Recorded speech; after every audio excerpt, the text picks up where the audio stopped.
En fait, ce qu'il faut surtout garder à l'esprit, c'est que chaque petit geste compte. Aujourd'hui en France, il faut savoir qu'un Français génère en moyenne 580 kg de déchets par an. Il s'agit des déchets ménagers et assimilés, donc c'est ceux qu'on met dans la poubelle et dans les bacs de tri. Certains, donc ceux qui sont mis dans vos bacs de tri, sont destinés au recyclage et les déchets ménagers sont la plupart du temps incinérés ou enfouis. Il faut savoir que notre manière de consommer a des conséquences sur l'environnement.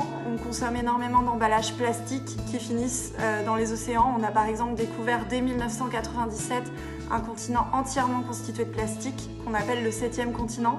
Et il y en a d'autres, au moins 4 autres qu'on a découverts dans le monde.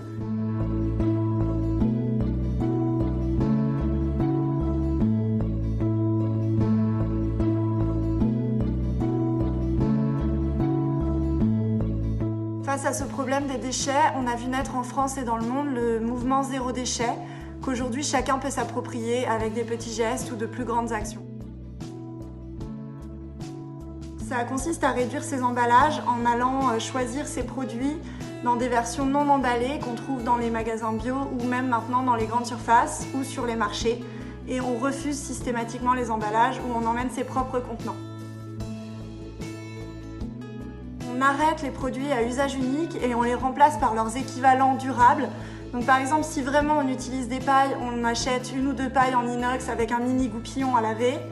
On remplace les cotons-tiges jetables par des cotons-tiges en silicone ou par des cure-oreilles en bois ou en inox. On peut aussi remplacer ces protections périodiques jetables par une cup ou une culotte menstruelle ou même des serviettes hygiéniques lavables qu'on peut même fabriquer soi-même. Et on remplace par exemple les bouteilles en plastique par une gourde qu'on emmène partout. On se contente d'un savon de Marseille, d'un shampoing solide et si on n'arrive pas à passer aux soins solides parce qu'on trouve que c'est un peu compliqué ou que ça ne nous convient pas, on choisit un seul produit pour toute la famille dans un grand contenant ou alors on privilégie les éco-recharges qui réduisent de 70% les emballages. Alors le compost, c'est pas uniquement réservé à ceux qui ont des jardins ou qui vivent à la campagne, on peut aussi avoir un mini composteur ou un lombricomposteur sur son balcon ou alors s'inscrire dans une association pour aller dans un compost partagé. Ça permet de réduire d'1 tiers la poubelle des ordures ménagères. On privilégie le seconde main, donc ça peut être par exemple pour acheter des vêtements. Il y a de nombreux sites qui permettent d'acheter des vêtements d'occasion de bonne qualité. On peut aussi acheter des meubles, de l'électroménager. On essaye aussi d'emprunter. Par exemple, est-ce qu'on a vraiment besoin d'acheter une perceuse si on peut l'emprunter à son voisin? Et on pense aussi à réintégrer dans le circuit nos propres affaires dont on n'a plus l'utilité. Ils sont souvent très demandeurs et très investis.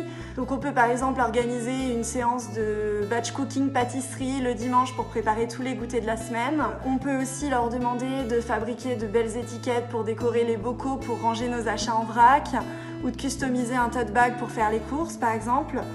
Ils peuvent aussi dessiner un beau calendrier des produits de saison pour apprendre à cuisiner de manière respectueuse de l'environnement et à trouver des recettes zéro déchet par exemple pour réutiliser nos épluchures et nos restes. Ce qu'il faut surtout garder en tête, c'est que chaque petit geste compte et chacun à notre niveau, on peut agir pour réduire notre empreinte écologique et faire du bien à la planète et à l'environnement.